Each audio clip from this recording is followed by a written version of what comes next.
Hello learners, welcome to week 12 of BEDS 001 Overview and Perspectives of Values. This is the last second class for the whole course. So we are going to do part 2 of character and personality. This is week 12 part 2. The whole course overviews and personality in this particular course we are going to discuss character and personality, and this particular course consists of 12 weeks. Each week consists of 2 or 3 parts. This particular week, which is week 12, will consist of 3 parts. We have done part 1. Today we are going to do character and personality part 2. So what are we going to discuss in today's class? In today's class we are going to discuss personality disorders. What are the various types of personality disorders? Let me first talk about what you mean by personality disorders. Personality disorders are mental illnesses that share several unique qualities. They contain symptoms that are enduring and play a major role in most, if not all, aspects of the person's life. While many disorders vacillate in terms of symptom presence and intensity, personality disorders typically remain relatively constant. To be diagnosed with a disorder in this category, a psychologist will look for the following criteria. In order for the psychologist to say whether a person is suffering from a personality disorder, there are certain criteria, there are certain symptoms which a psychologist will look for. Symptoms which have been present for an extended period of time, which have been inflexible, pervasive, and which are not the result of alcohol or drugs or any other psychiatric disorder. And this particular symptoms which can be traced back to adolescence or at least early childhood. The symptoms have caused and continue to cause significant distress or negative consequences in different aspects of the person's life. Symptoms which are seen in at least 2 of the following areas, that is thoughts, that is ways of looking at the world, thinking about self or others and interacting, emotions, that is appropriateness, intensity and range of emotional functioning, or interpersonal functioning, relationships and interpersonal skills. So, symptoms like whether the person is too intense or the person has at times a low intensity, a very high intensity, or a person who just thinks about self, who feels that he is the center of the world, he does not think so much about the others, he is self-centered, or a person who is not able to have relationship with others, his interpersonal skills is very low, he is not able to mix with others, he is not able to form friends. All these are symptoms which are looked for by a psychologist in a person to say whether a person has a personality disorder.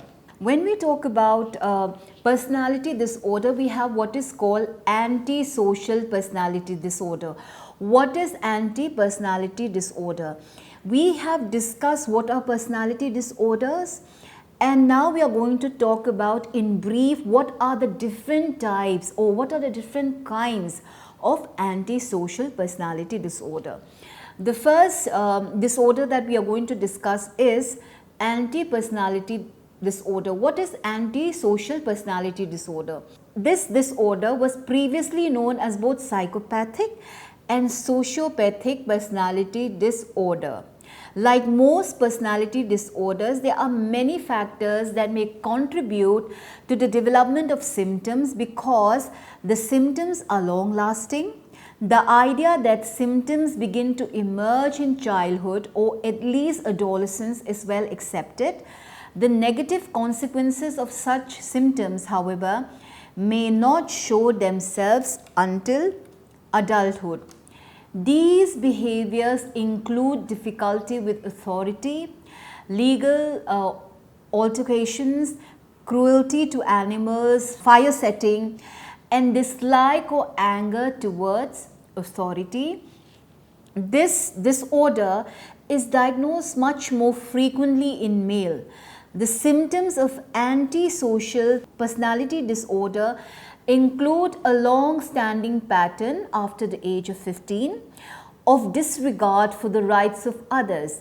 There is a failure to conform to society norms and expectations that often results in numerous arrests for legal involvement as well as a history of deceitfulness.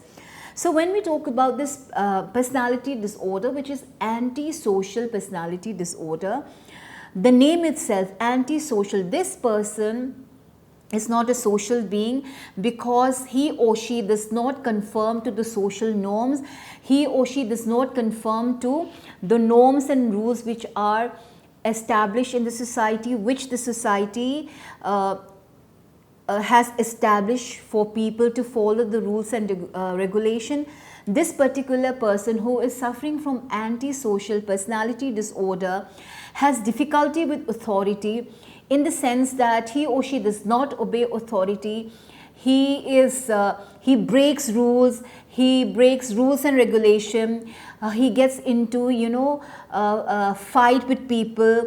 He is cruel to animal and so on and so forth. So when we talk about antisocial personality disorder, this kind of disorder is diagnosed most frequently among males. Some argue that a major component of this disorder is reduced to ability to feel empathy for other people. This inability to see the hurts, concerns and others' feelings of people often results in a disregard for these aspects of human interaction. Finally, irresponsible behavior often accompanies this disorder as well as a lack of remorse for wrongdoing. So when we talk about a person who has an antisocial personality disorder, he or she does not empathize with the feelings of others. He or she has complete disregard for the feelings of others and disregard for human interaction, does not have friends, is not able to communicate with people, and there is a lack of remorse. He or she does not feel bad. He does not feel that he has done something wrong when he has broken the rules and regulations of the society. So there is a lack of remorse for a person who has antisocial personality disorder. When we talk about treatment for such personality disorder, which is antisocial personality disorder, treatment for this disorder is very rarely sought. There is a limited amount of insight into the symptoms and the negative consequences are often blamed on society. In this sense, treatment options are limited. Some research has found that long-term insight-oriented therapy to be effective, but getting the individual to commit to this treatment is a major obstacle.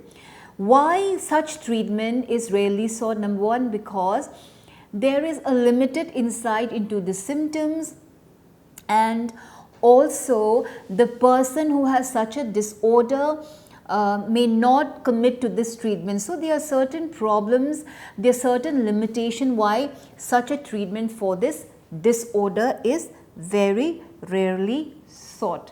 People with anti-personality disorder typically see the world as having the problems, not him or herself, and therefore rarely seek treatment. If progress is made, it is typically over an extended period of time. So the problem lies with the person who has antisocial personality disorder. He or she does not feel or does not think that the problem lies with him or with himself or herself. The person who is suffering from such a disorder, which is antisocial personality disorder, see the world as having the problems.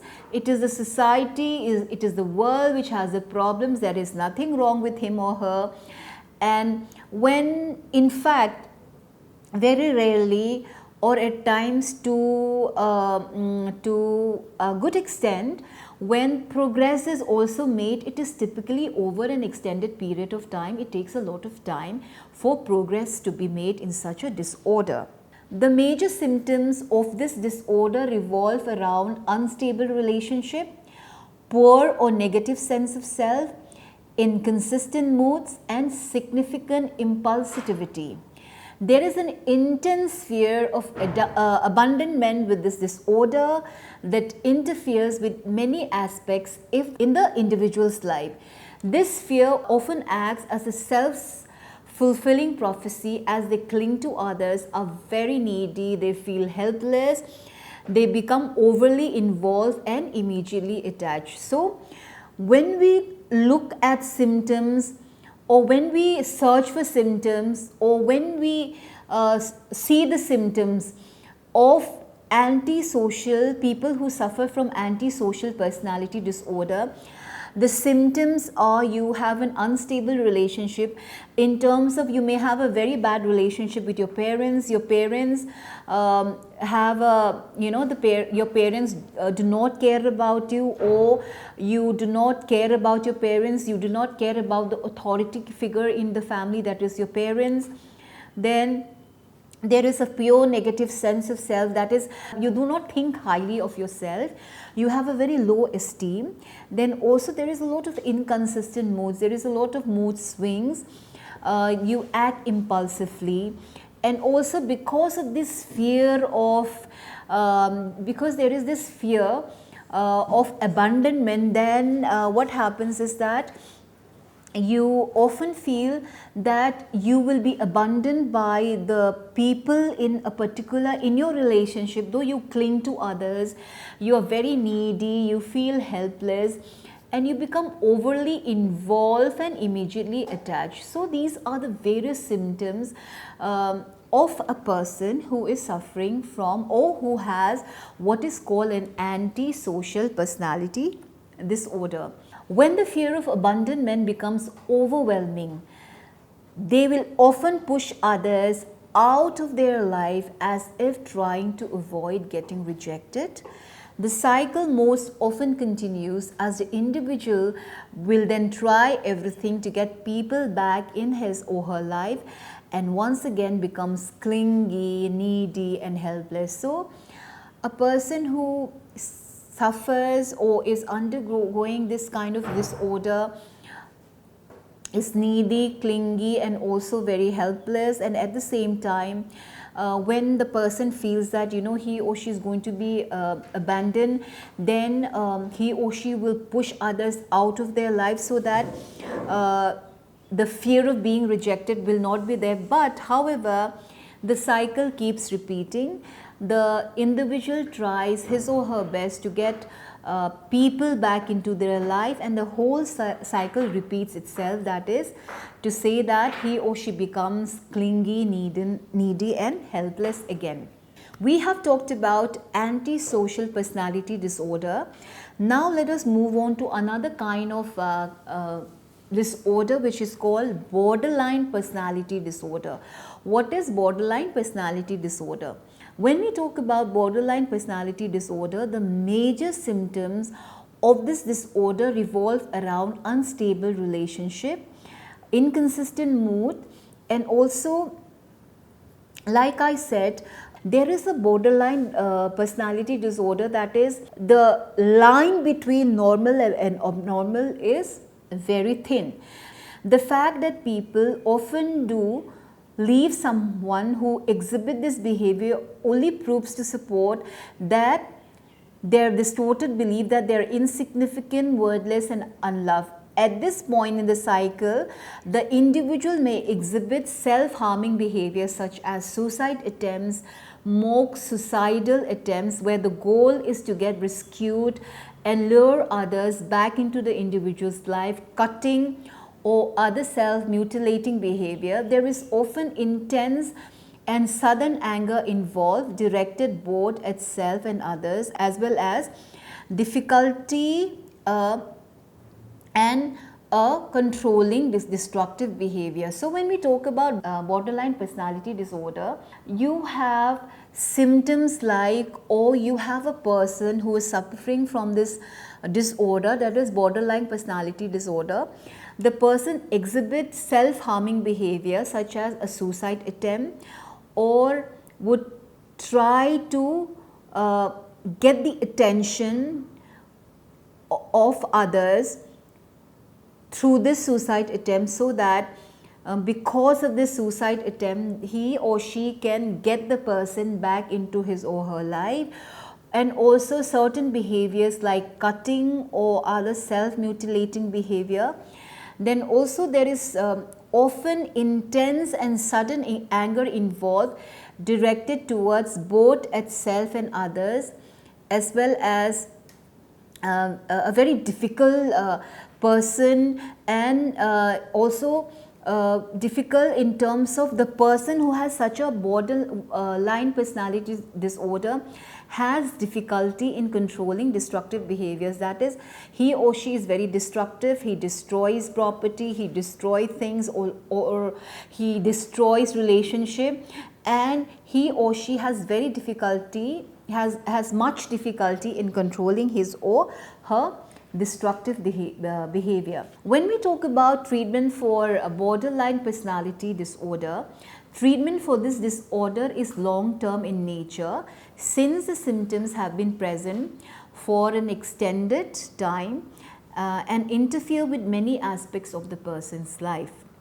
Insight-oriented therapy can be helpful, but research is showing an increased support for a cognitive behavioral approach.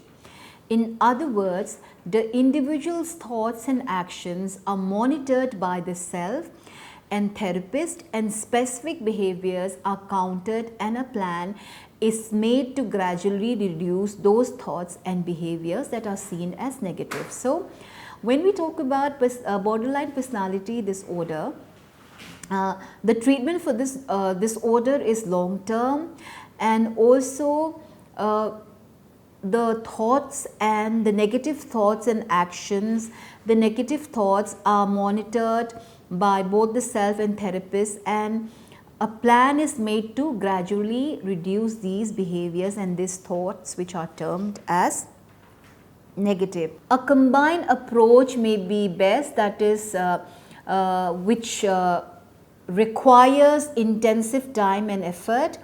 While the disorder is chronic in nature, gradual improvements with work are definitely seen. While it is difficult for anyone to change a major aspects of their personality, the symptoms of this disorder can be reduced in both number and intensity. Long-term treatment is almost always required. So, we cannot completely cure a person who has such a disorder, which is borderline personality disorder, but the intensity, the symptoms of this disorder can be reduced both in like I said, the intensity can be reduced over a period of time, and a gradual improvement can be seen in this particular person who suffers from borderline personality disorder. We have discussed what is antisocial personality disorder, borderline personality disorder. Now we are going to talk about what is called narcissistic personality disorder. The symptoms of narcissistic personality disorder revolve around a pattern of I grandiosity, need for admiration and sense of entitlement. Narcissistic means you are the best, there is no one better than you. You have this sense of entitlement, you need admiration, you have a very grand feeling about yourself. Often individuals overly, they feel that they are very important and will at times exaggerate achievements, and will accept and often demand praise and admiration despite worthy achievement. They may be overwhelmed with fantasy involving unlimited success, power, love or beauty, and feel that they can only be understood by others who are like them, superior in some aspect of life. So, a person who has this kind of personality disorder, that is the narcissistic personality disorder, is a person who feels that he or she is the best, and he or she should be praised and should be admired by others because he and she is you know the best, and he or she feels that the people who understand them are the people who are like them, that is the people who are superior like them in certain aspects of life. There is a sense of entitlement of being more deserving than others based solely on their superiority. These symptoms, however, are a result of an underlying sense of inferiority and are often seen as overcompensation. Because of this, they are often envious and even angry of others who have more, receive more respect or attention, or otherwise steal away the spotlight. So, because at times these people who have this narcissistic personality disorder, they have such kind of behavior disorder because there is an underlying sense of inferiority, and they are often envious of others who have more or receive or get more attention. Treatment for this is also really sought because there is also a limited amount of insight into the symptoms, and some research has found that long-term insight oriented therapy to be effective, but at the same time to get the individual to commit to this treatment is also another major obstacle. So in today's lecture, in today's session, we have talked about different kinds of personality disorder. We talked about antisocial personality disorder. We have talked about what is called your borderline personality disorder. Then we have talked about narcissistic personality disorder. So with this I end today's lecture, which is week 12 part 2, character and personality. Thank you so much.